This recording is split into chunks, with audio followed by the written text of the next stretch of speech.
MLA கொலை பண்ணது சொல்லுங்க. யாருன்னு சொன்னா என்ன பண்ணுவீங்க? ஜெயில போடுவோம். அப்ப நாங்க இவரை காட்டி கொடுக்க மாட்டோம். ஆமா, காட்டி கொடுக்க மாட்டோம். ஆமா, காட்டி கொடுக்க மாட்டோம். கொலையாளிய பாத்துறீங்க, சொல்லுங்க யாரு? அதான் நாங்க தான் சொன்னோமே, இவரை காட்டி கொடுக்க மாட்டோம்னு. இன்னும் 24 மணி நேரத்துக்குள்ள அந்த கொலைகாரனை கண்டுபிடிக்கிறேன். இல்லன்னா என் மீசை எடுத்து சொல்லுங்க. நான் தான் கொலை பண்ணேன்னு ஏன் யாரு காட்டி கொடுக்கல? நாங்க தான் கரெக்டா காட்டி கொடுத்தோம். அந்த லூஸ் இன்ஸ்பெக்டர் அரெஸ்ட் பண்ணாம போயிட்டான். ஐயா வேற, நீ எதுக்காக கொலை பண்ண? இந்த ஒரு புடி அரிசிக்காக தானே கொலை பண்ண. இந்தா இத உன் கையாலேயே எல்லாருக்கும் கொடுத்து பொங்கி சாப்பிடு.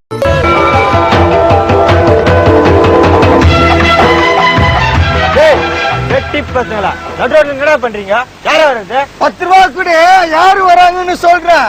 உன்கிட்ட 10 ரூபாய் கொடுத்து யார் வரான்னு தெரிஞ்சுக்கிறதுக்கு எனக்கு ஒன்னும் அவசியம் கிடையாது. அதே மாதிரி போற வர்றவங்களுக்கு எல்லாம் சும்மா சொல்லணும், எனக்கு ஒன்னும் அவசியம் கிடையாது.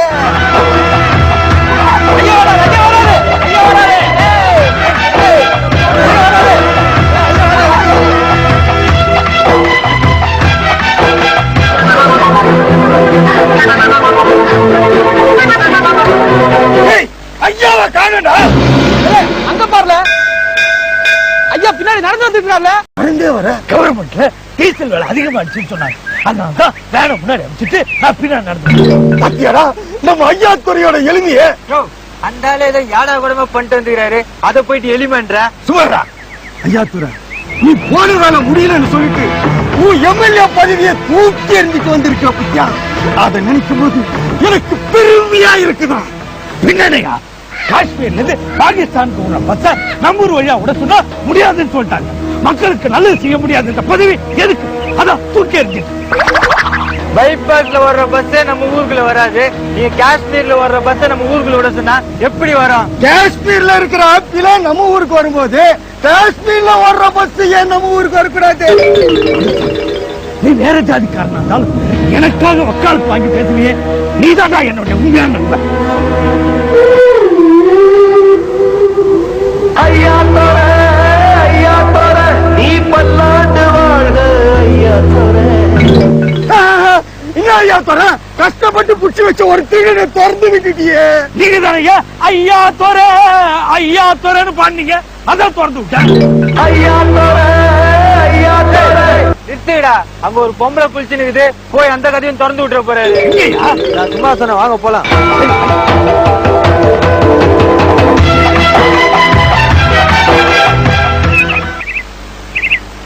நம்ம ஊருக்கு பஸ் விட சொல்லி அரசாங்கத்திட்ட கேட்டிருந்தோம். ஆனா அரசாங்கத்திட்ட இப்போதைக்கு பணம் இல்லையா. அப்படியே பஸ் விட்டாலும் நம்ம ஊர் ஆளுங்கிட்ட டிக்கெட் எடுக்க போறீங்க. அத பத்தி பேசத்தான் இந்த பஞ்சாயத்தை இப்ப கூட்டி இருக்கோம். நம்ம ஊருக்கு பஸ் விட்டா யார் தினமும் போயிட்டு வருவாங்க? கண்டக்டர் டிரைவர் தான் போயிட்டு வருவாங்க. நான் அதை கேட்கிறப்பா, நம்ம ஊருக்கு பஸ் விட்டா யாருக்காவது பிரயோஜனமா இருக்குமா? ஏங்க, மெயின் ரோட்ல பஸ் விட்டாவே 4-5 பேர் இடிச்சு சாவடிச்சிடான். ஊருக்குள்ள பஸ் விட்டா எத்தனை பேர் இடிச்சு சாவடிப்பானோ? தம்பி, நீ பஸ் வேணுங்கிறியா? வேணாங்க. பஸ் வேணும், ஆனா ஆள் நடமாட்டம் இல்லாத இடத்துல ஓட்டினாதான் நமக்கு பாதுகாப்பா இருக்கும். ஆள் நடமாட்டம் இல்லாத இடம்னா சுடுகாடு, வயக்காடு, ஆத்தாங்கரை, குளத்தங்கரை இந்த மாதிரி இடத்துல தான் ஓட்ட முடியும். இப்படி ஓட்டினா நமக்கு வருமானம் வராது இல்ல. எவ்வளவு பெரிய பிரச்சனை நடந்துனுக்குது. நீ பாட்டுக்கு நீ எதையோ காதுல வச்சுட்டு பாட்டு கட்டுனுக்கிறிய. நீ இந்த ஊருக்காரன் தானே, ஏதாவது கருத்தை சொல்றதானே? கருத்து தானே. என்ன ஐயா தர, அவன் பாட்டுக்கு காரி துப்பிட்டு அசிங்கப்படுத்திட்டு போறான். அவன் பாட்டுக்கு என்ன பாட்டு கேட்டுக்கிறதா? தேவையில்லாம அவங்கிட்ட கருத்து கேட்டு காரி துப்ப வச்சுட்டேன். அட விடுங்கப்பா, பஞ்சாயத்துனால யாராவது ஒருத்தர் காரி துப்பிட்டு போறது காலங்காலமா நடக்கிற சம்பிரதாயம் தானே. நீங்க விஷயத்துக்கு வாங்க. விஷயத்துக்கு நம் ஊருக்கு பஸ் வாங்கினா 20 லட்சம் ரூபாய் ஆகும். அப்போ பஸ்ஸே வாங்கலன்னா 20 லட்சம் ரூபாய் ஆகாது இல்ல. அந்த காசை வச்சு இன்னொரு பஸ் வாங்குவோம். இவர் சொல்றது நல்ல யோசனை தான் இருக்கு, அப்படியே செஞ்சிருவோம். அதுக்கு 20 லட்சம் ரூபா கூட ஆகாதுங்க. என்ன தம்பி சொல்ற? ஐயா, பஸ் வாங்கினா 20 லட்சம் ரூபா ஆகும். அதுக்கு 2 மாட்டு வண்டி வாங்கணும் வைங்க, 4000 ரூபா தான் ஆகும். அதுக்கு ஒரு 1000 ரூபா செலவு பண்ணி பாடி கட்டினா பஸ் மாதிரியே யூஸ் பண்ணிக்கலாம். 1000 ரூபாய் செலவு பண்ணி எதுக்கு பாடி கட்டணும்? எங்க வீட்டுல 2 பாடி இருக்குது, அதை கொண்டாந்து கட்டிடுறேன். நீ சொல்ற பாடி எல்லாம் உங்க வீட்டு கொடியில தான் கட்டலாம், பஸ் எல்லாம் கட்ட முடியாது. நீ சொல்லு தம்பி. ஐயா, பஸ்ஸுக்கு 1 லிட்டர் டீசல் போட்டோன்னு வைங்க, 4 கிலோமீட்டர் வரைக்கும் தான் போவோம். இதே மாட்டுக்கு 1 கிலோ புண்ணாக்கு தவிடு போட்டா 40 கிலோமீட்டர் வரைக்கும் நான் ஸ்டாப்பா போயிட்டு வரேன். பஸ்னா வெறும் புகை மட்டும் தான் வரும். இதே மாடுன்னு வைங்க, நடக்க நடக்க சாணி போறோம். அந்த சாணியை வரட்டி தட்டி வித்தோம்னா 250 ரூபா வரும். அந்த காசுலயே மாட்டுக்கு தீனி வாங்கி போட்டலாம். ஆக மொத்தம் 6550 ரூபா இருந்தா போதுங்க. அப்புறம் என்னப்பா, நம்ம ஊருக்கு மாட்டு வண்டி வாங்கி பாடி கட்டி விட்டு வேண்டியதானே.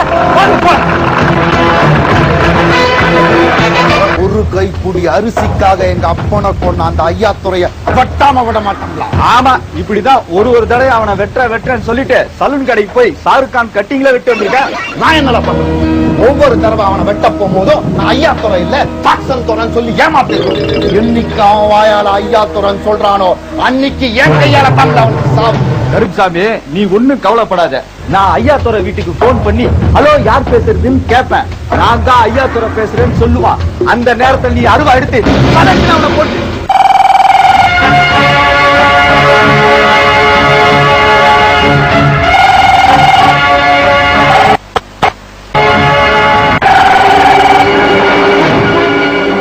ஹலோ யார் பேசுறது? நான் ஐயா பேசுறேன். என்னடா அது, போனை வச்சுட்டான். தொலைய விட்டுட்டாங்க. ஹலோ, டேய் நான் தாட்டா. டேய், அவன் முழுசா ஐயா போறேன் பேர சொல்லாம ஐயாவோட நிறுத்திட்டான். நீ மறுபடியும் ஒரு தடவை போன் பண்ணு. இந்த தடவை அவன் செத்தான். ஓகே.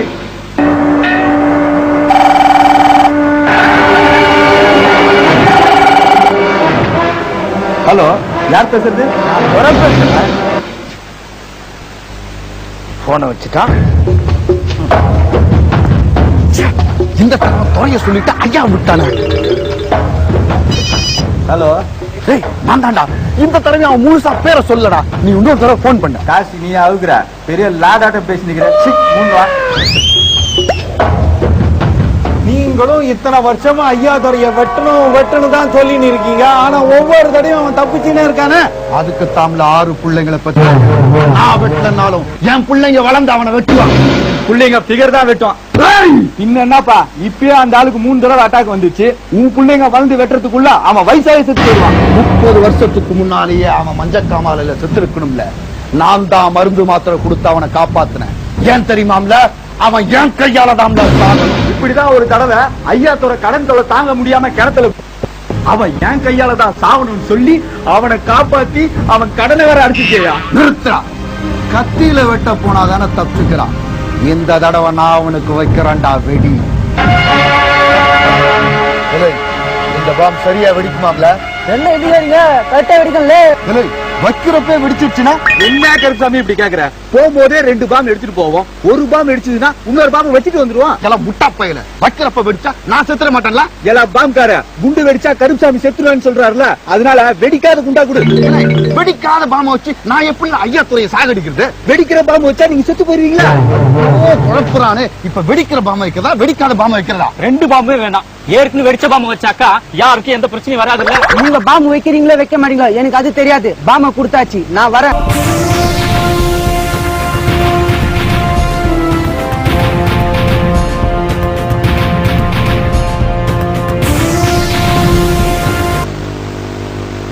நேரமாச்சு, நான் தூங்க போறேன். நீங்க எல்லாம் போய் தூங்குங்க. என்ன அது தூங்க போகும்போது தடங்களா இருக்கு. எனக்கு என்னமோ அது பெரிய அவசரமா தோணுதியா. அதனால இன்னைக்கு நீங்க தூங்காம இருக்கிறது நல்லதுயா.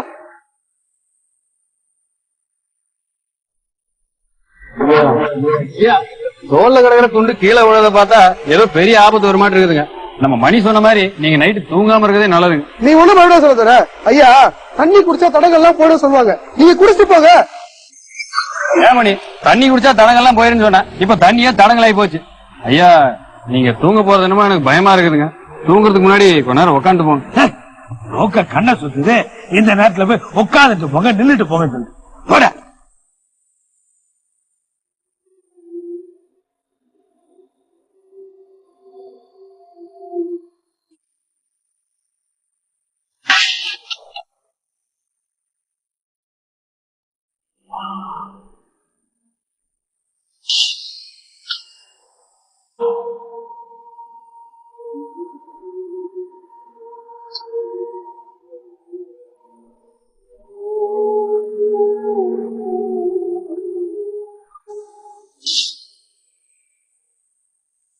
கரெக்டா இப்ப 3 மணி பாம் வெடிக்க போகுது.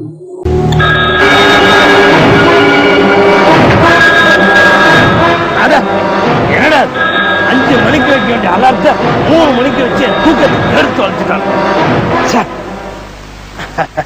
அலாரத்தை தான் தப்பா வச்சானுங்க, ஆனா சுருட்டா கரெக்டா தான் வச்சிருக்கானுங்க.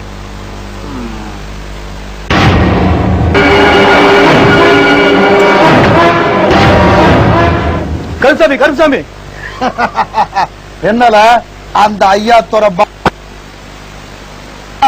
எங்க சதர்னா எழுந்து உக்காந்து சுருட்டு பூச்சி நிக்கிறான். என்னது கூட்டு பிடிக்கிறானா?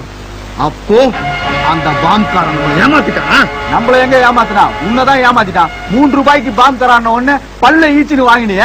2 பாமே கடையில 5 ரூபா தெரியல. இந்த பாம் வெடிக்கலன்னா என்ன? நாளைக்கு அவன் பையன் கல்யாணத்துல நான் வைக்க போற பாம்புல இந்த ஊரே கதிகலங்க போடும்.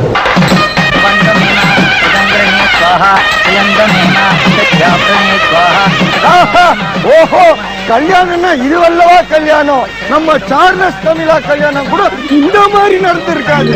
பாத்தீங்களா, சார்லஸ் தமிழா கல்யாணத்துக்கு இவரு போய் சாத்துக்குடி போய் வாங்கி வந்த மாதிரி பேசுறாரு. சார்லஸ் யாருன்னு உங்களுக்கு தெரியுமா? ஏன் தெரியாது? நம்ம ஆட்டோ டிரைவர் அந்தோனி புள்ள தானே சார்லஸ். சந்தானம் இல்லன்னு உன் அல்சாட்டியம் ஓவர் ஆயிடுச்சு.